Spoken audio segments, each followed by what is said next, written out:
Hello, everybody. Welcome into Sports by GSMC Podcast Network. I am your host, Jeremy Lapidus. Today is Wednesday, December 11th. If you are just tuning in, we have a great show for you. We're going to start off with the breaking news. Bill Belichick, the greatest NFL head coach of all time, officially has taken a job with the North Carolina Tar Heels, taking his talents down to the college level. We'll talk about that as well as everything going on in the NBA. Jimmy Butler potentially on the trade block. What's going on in the NBA Cup and the MLB. Ever since Juan Soto signed, the winter meetings now underway. We have so much news. Multiple massive trades. Multiple massive signings. We're going to break down all of that and more later on in the show. But before we do that, remember, if you would like to be an even bigger part of the show than you already are, all you need to do is go to gsmcpodcast.net. Or if you are on YouTube, you can use that super chat feature. If you do either of those two things, a message should pop up on the bottom of the screen for you, me, and everybody else around the world to see. If you do have a burning question about sports, anything at all that you would like to ask, go ahead and throw that in the comments. Throw it in the chat. I will get to it as soon as I possibly can. I appreciate everybody so much for sticking around, talking some sports with me here on a beautiful Wednesday, December 11th. But like I was saying, we're going to start off with the breaking news of the day, a story that had been developing for about a week now. Talks turned pretty serious about a week ago, and I honestly thought it was not going to happen. I thought Bill Belichick was going to take his chances with a team like the Jets in the NFL. Maybe the Bears, try and make them into a better team. You have some of the stuff already set up and maybe chase that all-time win record that he's so close to breaking. It doesn't look like he's going to do that at this point, instead turning his attention down to the college game. And this is a really interesting turn of events. I'm not sure how well this is going to work out. I'm on the side that I think you get a Bill Belichick that's only going to attract talent. You saw what happened when you get a big name guy that also is a competent coach in Deion Sanders. Deion Sanders goes and turns around a program in Jacksonville State, then gets hired and immediately turns around that program in Colorado, almost making them to playoff contenders this year. It's incredibly impressive how quick he turned that program around. In North Carolina, who just had a very disappointing season under Mac Brown, who one of the best college coaches of our generation, they're looking for that big slam dunk hire. And that's hard to get any better than Bill Belichick. And I think his philosophy is really interesting, especially as we talk about where the game of college football is right now. We talk about all the time how we're at a new era of college football, the NIL era. It started this year. You start to see the transfer portal explode over the last 5-10 years. And now you see NIL in there. And that combination basically makes free agency. Now, it's not exactly the same. We'll call it pseudo-free agency, but still, it's a lot more similar to the pro game than it was just 3, 4, 5, 6 years ago, right? This is basically an NFL program. So Bill Belichick comes into UNC, and he's like, I will work for you if. And he pulls out what they're calling a Bible, which is crazy. 400 pages of requests that he needed. He's taking over that program, and he says he's going to make it into a pipeline. I think that's incredibly interesting, and I think that's something that we should keep an eye on. He's not the first guy to try and do this, right? But the idea of having Bill Belichick, an established Hall of Famer in the NFL, come down to the college level, teach kids what you need to be successful in the NFL, I think that's going to draw a lot of talent. I think that's going to draw a lot of people coming out of the transfer portal. They might not have to give as much in NIL if a guy is really serious about trying to, get into that pipeline. We talk about high school to college pipelines all the time because they're a real thing. You build up those relationships. Bill Belichick already has those relationships. These are things that are well established through his entire career of working in and out and around of the NFL, right? That is a huge get for North Carolina. I'm very excited to see what happens when he takes over. I think this is going to work wonders. And I think this is going to be the kind of approach that a lot more colleges start to take. Everything is a copycat league, right? When something is successful, you're going to take that and you're going to move on with that. You're going to tweak it, try and improve it. It's very interesting to see what happens. And I cannot wait. Again, I cannot wait to see how this goes. They've announced that they're going to hire Michael Lombardi as the GM for the school. UNC, not a football school. Now, it's had some success in football in recent years, at least minor success for the UNC program, but it's not a football school. That's a basketball school. Bill Belichick is taking control of that program. He's making it a dictatorship, basically, and he's saying, we're going to run it my way. If the kids don't want to do it, that's fine. They can leave. The transfer portal's a thing now, right? I cannot wait to see how this works. I'm super optimistic about it. I think bringing an NFL style to college, now that it's more of a business, is going to be super important. Teaching these kids in college what you need, what's going to translate, what skills, what work ethic, what's it going to take to be successful in the NFL. And there's not really a better guy out there than Bill Belichick to teach these young guys, these kids, how to do it and how to be prepared for their future in football. I can't wait to see how this pipeline idea works. But let me know what you think. I'd love to hear your thoughts in the comments. Is this going to work out at UNC? Is it going to work immediately? I don't think so. I think it'll take a year or two to get really established, but I think it'll come up pretty soon.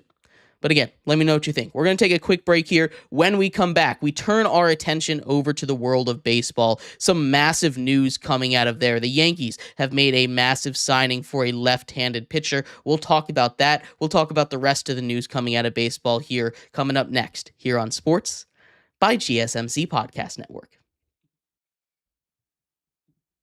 I feel like I'm losing my mind. Is everybody in the world blind? Lord, give me a sign, a sign. I feel like I'm losing my mind. Is everybody in the world blind? Please, Lord, give me a sign, a sign. I wanna be the greatest. Everybody on their face shit. I look around and feel like everybody is the fakest. I make this every day and I'm impatient. Hoping one day I blow up from the basement. Statement, the top is so vacant. I don't hear shit that I think is amazing. Waiting for my day when I'm playing. Sold out shows for 1,000 faces. Hey, give me that crown. Get in my way and to be put down. It ain't your place, all this my sound. If I want that shit, then I'll get it right now. I'm losing it, the noose it fits. I'm losing shit, a stupid myth. You choose to live or choose to dip. You choose to fight or lose your grip and lose a gift. Oh. I feel like I'm losing my mind. Is everybody in the world blind? Please, Lord, give me a sign, a sign. I feel like I'm losing my mind. Is everybody in the world blind?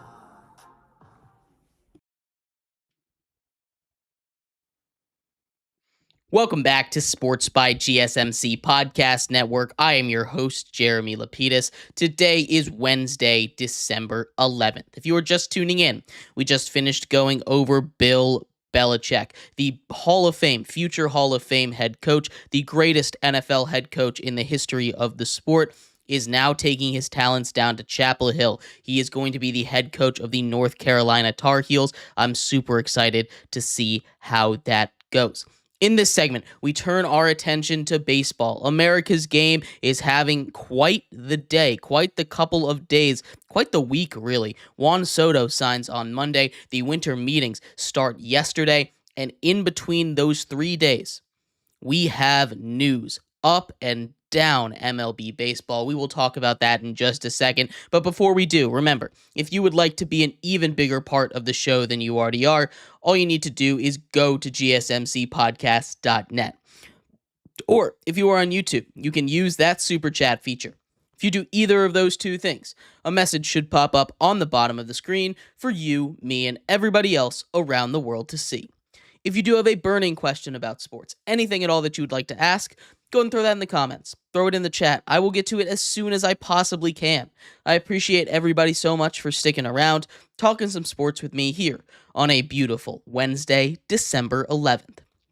But like I was saying, we're going to start off in baseball here. And we're going to start with one specific deal because I think this is one that has a lot of meat behind it, for lack of a better term there. The Yankees add Max Fried. He signs the largest deal that a left-handed pitcher has ever signed in the history of baseball, $118 million guaranteed for him. He teams up with Garrett Cole, and that rotation that was nasty at the beginning of the year, it's one of those things that you see, at least my theory on baseball, and it's not always right. We saw a Dodgers team that didn't quite have the greatest pitching staff, but had the best offense maybe in the history of baseball, at least when you look at it on paper, win the World Series last year. They've only found a way to get better, which is a side note here, but the Yankees add pitching. And I think pitching wins baseball games. Pitching wins championships. And I think as much as the Yankees needed to, this is kind of a coping thing for not signing Juan Soto. Obviously, they lose one of the best bats in the game, arguably the best bat in the entirety of Major League Baseball. He goes to the crosstown rivals in the New York Mets. That's not a good look for Hal Steinbrenner and those New York Yankees. But a lot of Yankees fans thought if you don't get Soto, he's going to sit on his hands and he's going to have a quiet offseason. No, they go out and they give the biggest deal in the history of baseball to a left-handed pitcher. Max Fried comes up from Atlanta after pitching a long time there. He's going to be a great pitcher. He's incredible, and he doesn't even have to be the number one. You pair him with Garrett Cole, that's a crazy 1-2 punch. That depth, that pitching depth is going to be awesome, especially in the playoffs. Now, the Yankees should not be done here. They shouldn't be happy with this because the biggest issue with their team wasn't pitching. And while the pitching did have a couple issues, especially when you got more down to the bottom of the rotation, this biggest issue with this Yankees team was the bottom of the lineup, right? You were trotting out guys that probably shouldn't have been out there. They were putting up disgustingly bad numbers for a team that was playing in high leverage moments like the World Series. You had Alex Verdugo up there for the final out of the World Series. That's not what you wanted. Outside of Soto, outside of Judge, outside of the top of that lineup, they weren't getting much help. So this shouldn't be it for the Yankees. There's still a lot of big bats out there, places that they could potentially go. This is just a sign that they're not going to sit on their hands. They know they need to improve. They look over there and they see the Dodgers improving already. They're matching them. The Dodgers go out and get a pitcher. The Yankees go out and get a pitcher. That's going to be the big team that everyone's trying to beat. It is those Dodgers because, my goodness, that team is stacked, and they're getting Shohei back on the mound next season. He pitches at an ace level. It's going to be scary to think about how good that team is. But the Yankees adding Max Fried, I think, is a really underrated signing, and it's something that I think shows a lot for the future of this Yankees squad. Now, again, this is not going to be it, or this shouldn't be it at a minimum. If this is it for the Yankees, they're going to have a lot of trouble because as good as Aaron Judge is, second MVP in about 3 years, his second straight healthy season where he has won the MVP, he can't do it on his own, and we've seen that in the years without Juan Soto. Even in the years with Juan Soto, they weren't able to get the big ring. They need to give him some help, and he's only going to be he's in his 30s already. He got called up late. He's only going to be at this level for so much longer. So they need to find a way to get him help and get him help fast. So hopefully they go out, they spend some money this free agency. But there are plenty of other moves that have been made around the world of baseball today. 2 major trades, one from last night, one from this morning, and another massive signing that we have to go over. We're going to go over all of that next in our next segment, coming up here on Sports by GSMC Podcast Network. Looking for your daily fix of sports talk without having to pay for it? GSMC Sports Network is available on YouTube. Just search GSMC Sports Network. Get your fix of daily sports talk shows on YouTube. Absolutely free. NFL, college football, NBA, MLB, MMA, UFC, fantasy football, and so much more. GSMC Sports Network has shows running all day long, with new sports shows starting every 2 hours. Just like on your favorite cable sports channel, except GSMC Sports Network is absolutely free. Just search GSMC Sports Network on YouTube to catch one of your new favorite shows, like the GSMC College Football Podcast, Chip Shot Football Podcast, Hoops and Heels Women's Sports Podcast, GSMC Basketball Podcast, and so many more. Check it out for yourself. GSMC Sports Network, now available on YouTube absolutely free. Search GSMC Sports Network on YouTube right now.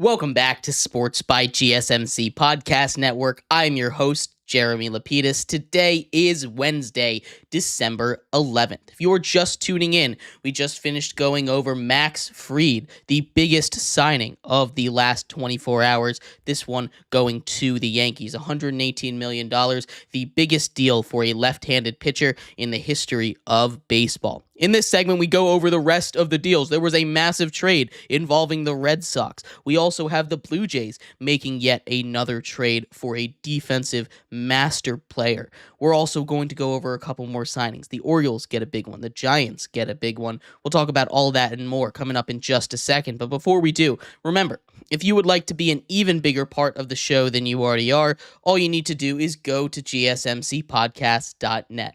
Or if you are on YouTube, you can use that super chat feature. If you do either of those two things, a message should pop up on the bottom of the screen for you, me, and everybody else around the world to see. If you do have a burning question about sports, anything at all that you would like to ask, go and throw that in the comments. Throw it in the chat. I will get to it as soon as I possibly can. I appreciate everybody so much for sticking around, talking some sports with me here on a beautiful Wednesday, December 11th.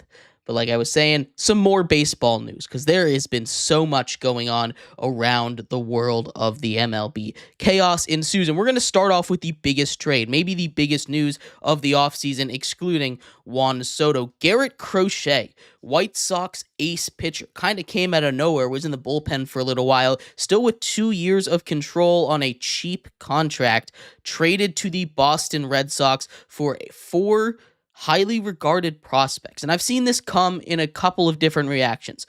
You obviously saw a guy in Garrett Crochet last season go way above his innings that he's pitched ever in his career. He was a guy that was in the bullpen for a while, and he exploded. The White Sox traded away Dylan Cease to the Padres. Didn't get that much. They decided not to trade Garrett Crochet at the deadline, something that I thought it was a mistake, but now the Red Sox go out and they add him for 4 big-name prospects. That is a huge deal for the White Sox if it works out. Now, on the other hand, they didn't get any of their biggest prospects, which I think it would have been dumb for the Red Sox to give it up, but the White Sox are a team that desperately needs some help. The Red Sox already have a strong pitching staff. Adding a guy like Garrett Crochet in there is super exciting to me. They could have the best pitching staff in all of the AL next season, and that's with the Yankees adding that's with the Yankees adding Max Fried just a couple of hours beforehand. This is going to be a very, very fun division, like it was last year. The Orioles also getting into the action a little bit, getting a couple of sluggers, signing Tyler O'Neill. Royce O'Neill's a basketball player. They signed him, a slugger. They needed some bats down the stretch. Doesn't look like they're going to be able to retain Anthony Santander. I think that's a guy the Yankees would really, really like to have, especially with that short porch over there. Hits lots of balls over there. We will see. Again, this has been a huge offseason, but that Garrett Crochet trade to the Red Sox has been the biggest move outside of Juan Soto. Garrett Crochet was one of the best pitchers, one of the biggest surprises last season, maybe the lone bright spot on a historically bad Chicago White Sox club, a team that lost more games than anybody else in the modern era. They are building back up from nothing, and you take young prospects when you can get them. Garrett Crochet was not going to help this team win, but getting prospects for him is a huge get, something that they needed to do. Now, depends on how they come out. There's a couple of these guys that are ready, almost. There's a couple of guys that could potentially see the major leagues this season in that trade. I'm not 100% sure if any of them will, but with an organization like the White Sox with where they are, I wouldn't be shocked if a couple of them found their way onto the field maybe later on in the season. The other trade that took place, we saw Andres Gimenez, the Guardians' second baseman, a 3-time Gold Glove winner, get traded to the Blue Jays. The Blue Jays are building a team in a way that I think is really different and interesting than any other team in the league right now. They did a similar thing when they traded for Dalton Varsho from the Diamondbacks a couple of years ago. Obviously, the Diamondbacks took that, they turned that into a World Series appearance, weren't able to win that, but the Diamondbacks, I think, won that trade. I don't think anybody is arguing that, but they made the best defensive outfield out there. They put Dalton Varsho out there, and they paired him up with Kevin Kiermaier. Crazy. One of them is not in center, and they're some of the best defensive players out there. You also now add Andres Gimenez, so they're building like the best defensive team that you possibly could think of. Now, the question was with the Blue Jays last season, the offense. I thought they should have blown it up. Instead, they held on to Vladdy. He had a huge season down the stretch. If he can continue to hit like that, if Bo Bichette can come back healthy and play like he was when he made the All-Star game a couple of years ago, this is a dangerous team. There's a lot of ifs in this division, and the AL East is again going to be one of the strongest ones. We saw the Orioles be one of the top seeds in baseball. The Yankees also one of the top seeds in baseball and make it all the way to the World Series last year. The Blue Jays struggled a little bit. The Red Sox showed some life. They've got a lot of young talent coming up from their pipeline, and their pitching staff is incredible. The one team that is kind of falling behind is the Rays, but the Rays always find ways to win. There's never a time when you can count out the Rays. They just have an incredible farm and incredible player development. That is something that's super undervalued. But with the Blue Jays loading up, with the Yankees loading up, with the Orioles loading up, it lets you, and with the Red Sox loading up, it makes you wonder if the Tampa Bay Rays, who small market team, they don't have the same resources that all these other teams in their division, their big market division friends have. It makes you curious what they're going to be up to. Still lots of time left to see in the offseason, though. But again, lots of news coming out around baseball. Let me know, who do you think had the biggest, what do you think was the biggest move that happened over the last couple of days? The winter meetings continue in baseball. We're going to keep an eye on them for the future, but we're going to take a quick break. When we come back, basketball talk. We got some Jimmy Butler news. He has officially named 4 teams that Jimmy Butler has named for potential trade targets. We'll talk about which one of those is the best and which one of them he might end up with. We'll talk about that next here on Sports by GSMC Podcast Network.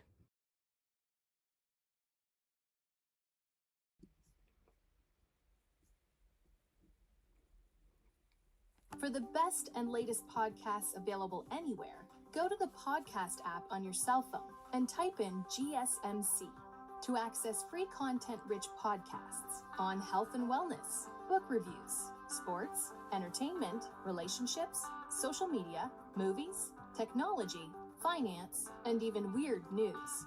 Subscribe and download the GSMC Podcast Network's family of shows, available everywhere podcasts are found.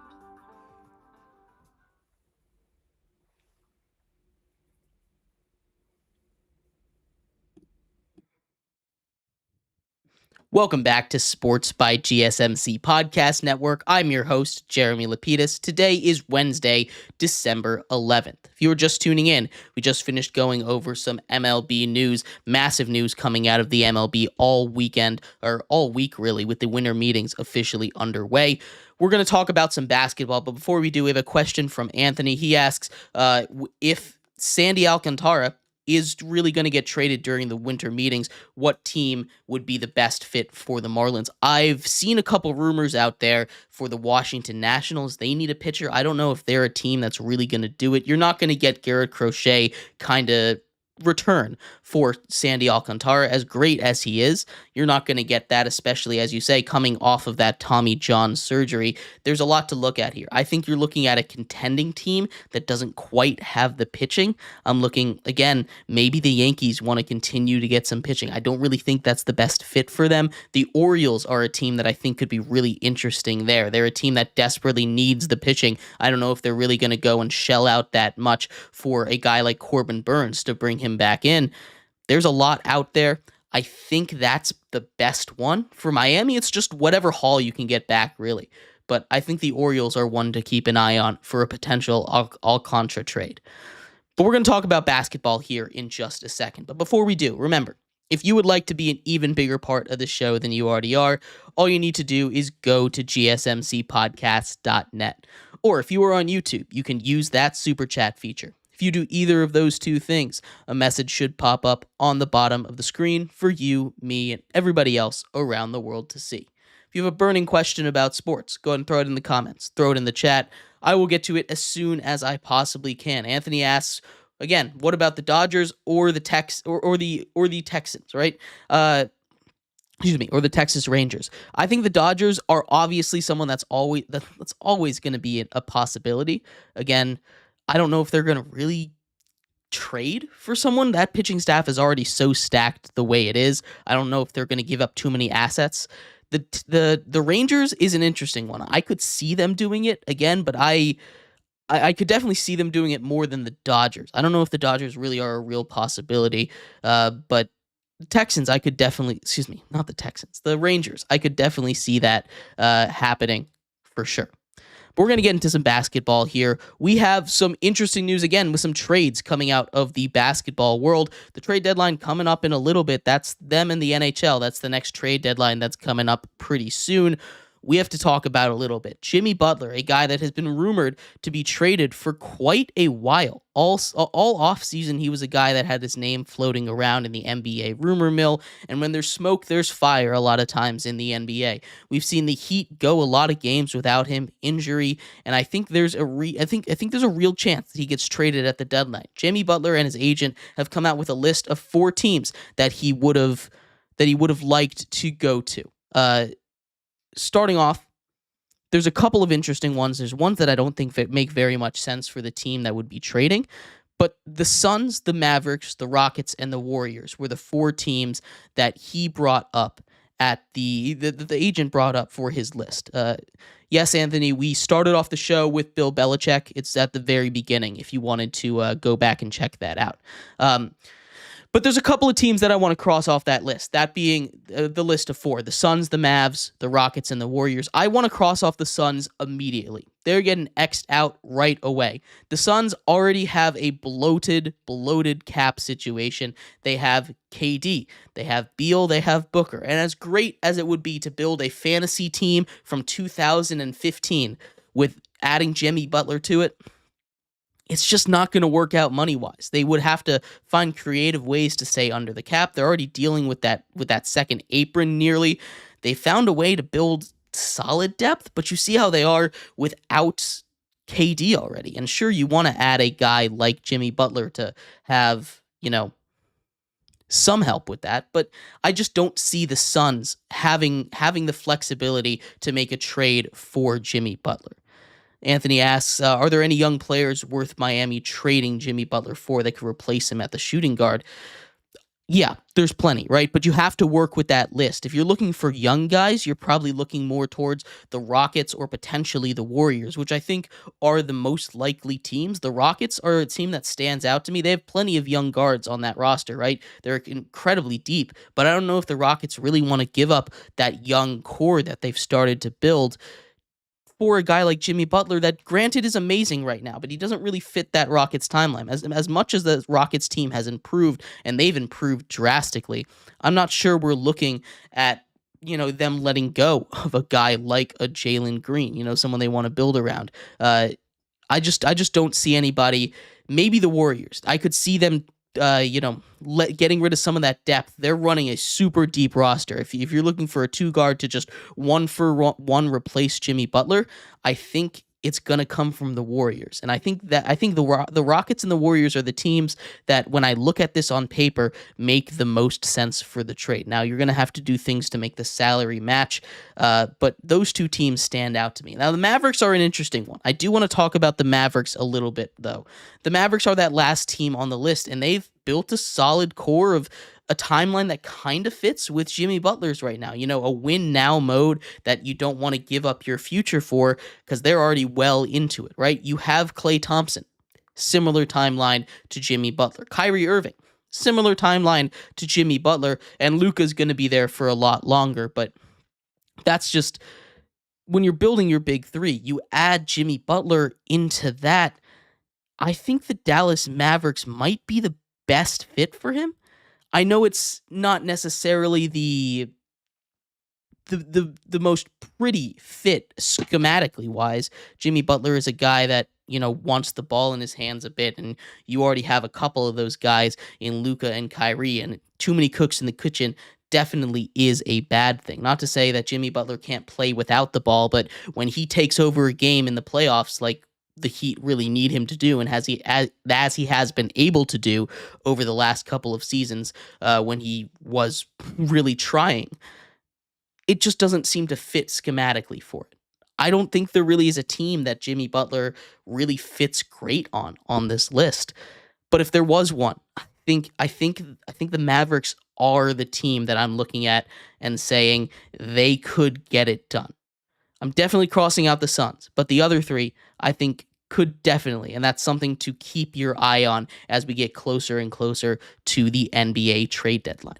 We're going to take a quick break here. When we come back, we turn our attention to the NBA Cup. Some massive games going on. We saw the Thunder and the Bucks. We're going to talk about Oklahoma City in a second there, Anthony. We're going to talk about that and more here on Sports by GSMC Podcast Network.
Welcome back to Sports by GSMC Podcast Network. I'm your host, Jeremy Lapidus.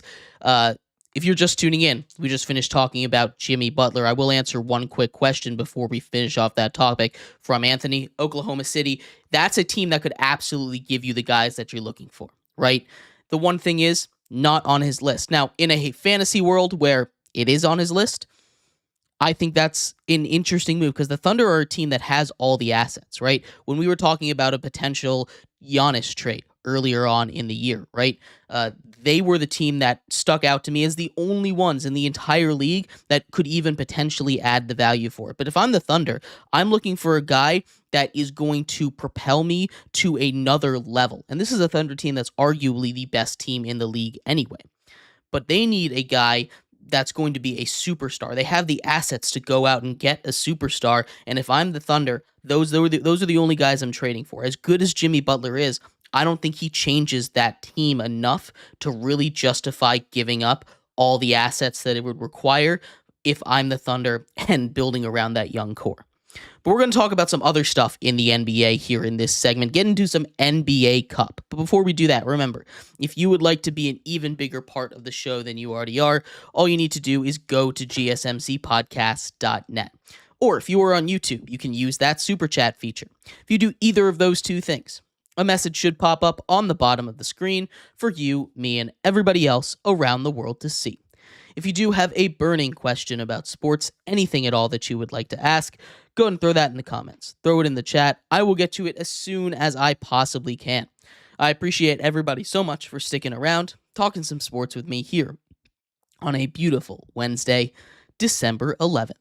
But like I was saying, we are going to get into the NBA Cup here. This is a really interesting tournament. Again, they haven't quite reached the semifinals. We have a couple games going on today, one of them in action right now. But we're going to break down the games from last night. We're going to start off with those Oklahoma City Thunder. They went out there and put on a show, especially defensively. They held both Kyrie and Luka under 20 points. They absolutely dominated that game, winning by 14 points in the end. but it was more the ability to just defend out there. Again, the box score doesn't look as dominant as that performance was because the Mavericks have the ability to score points when they need to score points. But that is a Thunder team that just effortlessly, really, seemingly locks down everybody that they face. And that is a talent that's not normal in the NBA nowadays. You don't just get to see you don't get to just normally see these guys, these guards like Luka, like Kyrie, especially in the same game, just get shut down. But that's what happens when you're able to get a guy like Alex Caruso for just about nothing. You already had Lou Dort, and we saw what Lou Dort was able to do for the first couple of games against the Mavericks when they played each other in the playoffs last year, right? It was a huge mismatch. They gave Luka fits, and he was not used to that kind of physicality that he was dealing with, right? That's something that we're seeing now, not just with him, but with Jalen Williams, right? He's a really solid defender in his own right. Not at the same level over there. Shai Gilgeous-Alexander, also a really good defender. You can just keep doing switching, and it's incredibly impressive to see how good defensively this team is, especially that we know they're not even at full strength right now. Imagine how good they're going to be when Chet comes back, and still arguably the best team in the league. They get massive win to advance to the semifinals to take on the winner of the Warriors and Rockets. That'll tip off in about an hour from now. The other game that took place yesterday also had a close game. The Magic took on the Bucks here, and this is a game that I thought the Bucks would dominate, right? We already have the completely hobbled Magic team, right? This is a Magic team that is without their two best players. This is a Magic team that doesn't have Paolo, it doesn't have Franz Wagner, and they were able to hang tough with this one. We've seen the insane, superhuman seeming feats that Giannis has been able to put up, right? Giannis has been incredible all season long. He has been the one thing that has been keeping this team afloat, especially during their down phases here, right? They get a guy like Chris Middleton back, and he continues to struggle. No points again in this one. He was dishing it out a little bit, but he's a guy that you need scoring from as you get further into the season. The one thing that was really good about this Bucks team when they went out and they won that championship was their defense obviously was better. That's just going to happen when you have Drew Holiday on your team. But also, Chris Middleton, they had a really good secondary option, right? They had a secondary option that you could just kick out and you could find an open three for him, right? He was a guy that was huge when Giannis was maybe struggling a little bit and they needed just a big shot to get the momentum going. They would hand it off to Chris Middleton, he would hit a big three, and they would get back in their rhythm, right? They need Chris Middleton to get back to that. You have Damian Lillard who's doing that, and Dame unquestionably is a better shooter than Chris Middleton, but you still want a guy that's like a 3-point specialist, right? It's one of those things in the NBA that's gaining steam, especially with the rise of the 3-point shot, right? I won't say the new rise of a 3-point shot, but the 3-point shot gaining more and more popularity to the point where you consistently see the Celtics putting up 63s a game, something crazy like that, right? The Bucks need a guy that they can just rely on to hit a bunch of threes, and they need Chris Middleton to be that guy. They also could use him on the defensive end, maybe one of their better defenders. There's a lot wrong with this Bucks team, and I'm very concerned that the Magic were able to hang around this long without their two best players. But that being said, this is still a good Magic team. Their defense especially is something that's going to keep them afloat. And when you have a defense as bad as the Bucks do, really, as long as you just have a hot shooting night, kind of like the Magic did last night, you're just gonna keep sticking around, right? Still a little bit concerning. They're going to get the winner of the Knicks and the Hawks, a game that's currently going on right now. Currently, the Knicks hold a 2-point lead about halfway through the third quarter. The Hawks have been incredibly hot as of late. Really, the Knicks have too. This is a really interesting game. I've been paying attention a little bit to it in the background here. But the Hawks, really powered by not just Trae Young. Well, of course, he's going to do his thing, but you're getting a lot of help from the rest of the team, scoring from a lot of other places. Jalen Johnson has been huge in this game, currently leading the team in points at 15, almost with a double-double right now. Trae Young, 12 points. DeAndre Hunter, also 12 points. But really, when we take a look at the Knicks, it's been awesome having Cat on that team. And I'm not sure if we've talked enough about Cat on this program. Really, their starting five is all incredible. But they had a guy in Jalen Brunson that they were putting all of the offensive load on in the playoffs last year, right? Jalen Brunson was stepping up to the challenge. He was having an historic postseason. He was putting up numbers that were up there with the greatest postseason runs in the history of the NBA, competing for history all postseason long, but there was no one else to really share that offensive output with. Now you have Karl Anthony Towns. OG Anunoby is going to be potentially healthy. You add Mikal Bridges, who hasn't been super great offensively, and Josh Hart in there, and you can see with that Tibbs style running those guys basically all game long, you can see how impressive and how much that chemistry is going. Again, it really helps that a lot of those guys are really good defensively. OG, Mikal Bridges, and Josh Hart specifically. This is a fun Knicks team, and especially when Karl Anthony Towns is hitting the big shots like he has consistently been able to do all season long. It's really interesting. I'm really curious to see how far they're going to go, because this is undoubtedly a better team than last year. No doubt about it. But the Celtics, I think, maybe are also better than last year, and I think the Eastern Conference as a whole is a lot stronger. This is still a really good Knicks team, though, and I think they're going to find a way to pull this one out against a super hot Atlanta Hawks team. And finally, the final NBA Cup game, that's going to take place tonight between the Warriors and the Rockets. This is, again, a Rockets team that's super young and has really come out of nowhere this year. 16-8 on the record, on the year so far. The Warriors came in, had a little bit of a cold stretch. They've stopped that cold stretch. They've started to win some games now. That is, again, a huge turnaround for them. They needed to get a little hot. They were able to take down the Wolves a couple nights ago. The Wolves, who also have gotten pretty hot recently.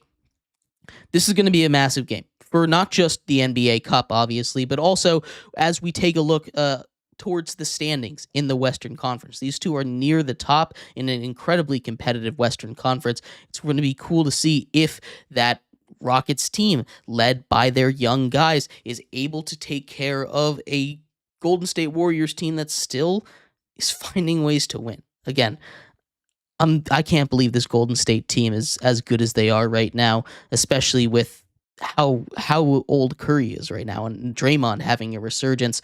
It's really impressive to see. But let me know what you think. And thank you, everybody, so much for tuning in to today's episode of Sports by GSMC Podcast Network. I am your host, Jeremy Lapidus. We'll be back tomorrow talking everything that happens in the world of sports. I can't wait to see you then. You all have a good one. Bye-bye.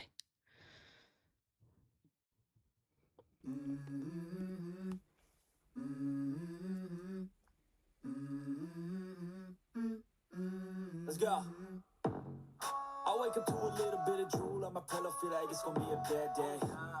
Yeah, I'm tired of shit, and the coffee ain't hit yet, damn, ain't that great.